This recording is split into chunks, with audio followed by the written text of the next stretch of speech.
কবিতা হঠাৎ এক যুগ পরে।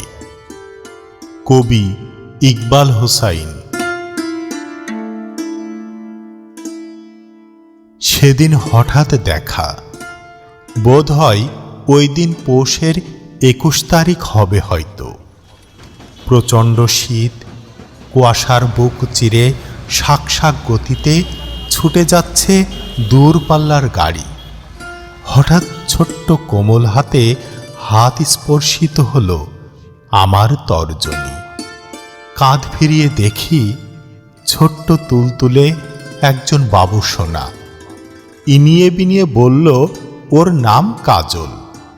5 কিংবা 6 বয়স হবে হয়তো ওর। ওর পুষ্পিত মুখে হাত রেখে বলেছিলাম, তুমি কেমন আছো আঙ্কেল? ওর মা মোবাইলের স্ক্রিনে নজর রেখে ডাকল, কাজল, ও কাজল, দুষ্টুমি করে না বাবা। সেই কণ্ঠস্বরে উজ্জীবিত হলো আমার গায়ের পশম। হঠাৎ থমকে গেলাম আমি। স্তম্ভিত হয়ে গেল আমার আপাদ মস্তক। নির্বাক চিত্তে কণ্ঠচ্ছেদ করে বের হয়ে এলো, কে কে কে? মনে মনে বললাম, আহা, কোন সে নারী? তাকে কি আমি 1000 বছর ধরে চিনি?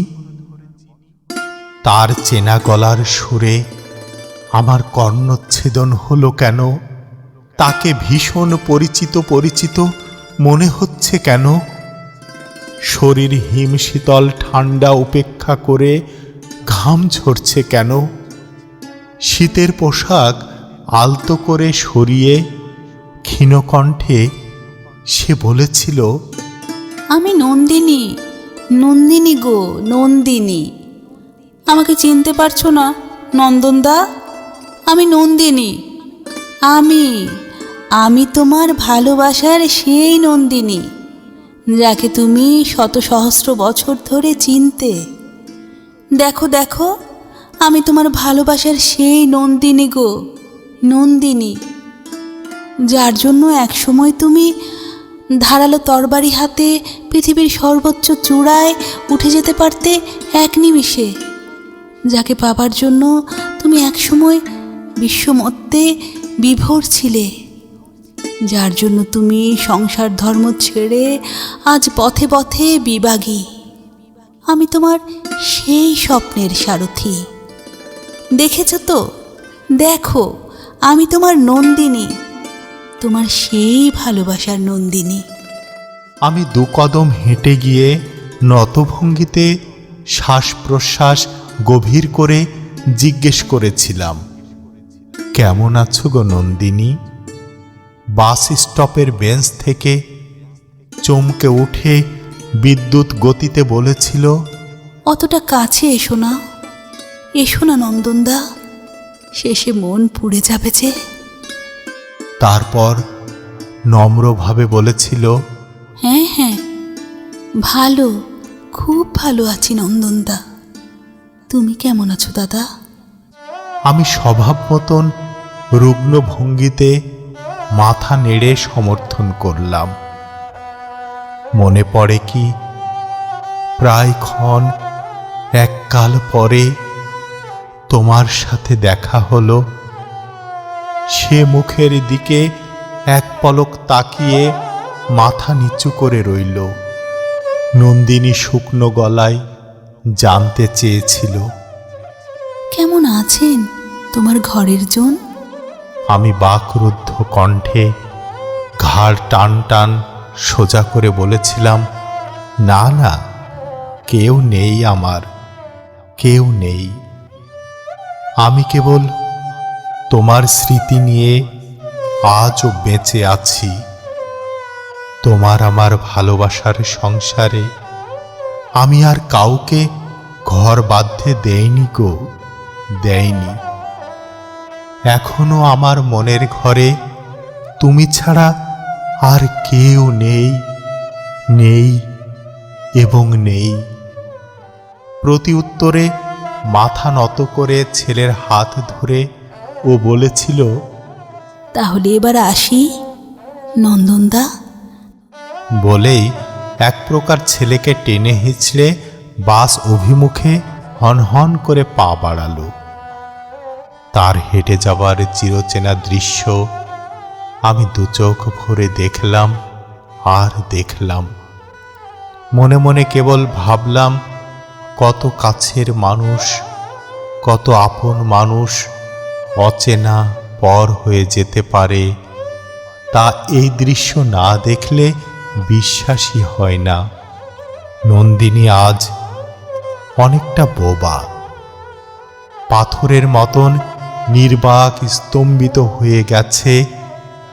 অনেকটা, খানিকটা চাইলেও সে এখন কিছুই বলতে পারল না। তার সদুত্তরের জবাবটা ছিল একেবারেই শূন্য, নির্বাক। মধ্যে আমার কেটে গেল আরও একটি সুদীর্ঘ যুগান্তর কাল। আমার হারিয়ে গেল সোনালী যৌবনা, সুদীপ্ত অনেকগুলো বছর। সেদিন নন্দিনী সগৌরবে যাবার আগে বলেছিল, তবু আমি ভালো আছি, সুখে আছি নন্দনদা। কিন্তু তুমিও ভালো থাকার জীবনের বাঁক পরিবর্তন করো। বেলায় বেলায় মূল্যবান সময় হারিয়েছ বিলক্ষণ। এখন অতীতকে ভুলে ঘর বাঁধো, জীবনে সুখী হওয়ার চেষ্টা করো দাদা। শেষ উত্তর শুনে আমি কেবল দীর্ঘশ্বাস ছেড়ে আকাশের দিকে তাকিয়েছিলাম। নন্দিনীর আজ মনে পড়ে না পেছনে ফেলে আসা পুরাতন অতীত দিনের কথা।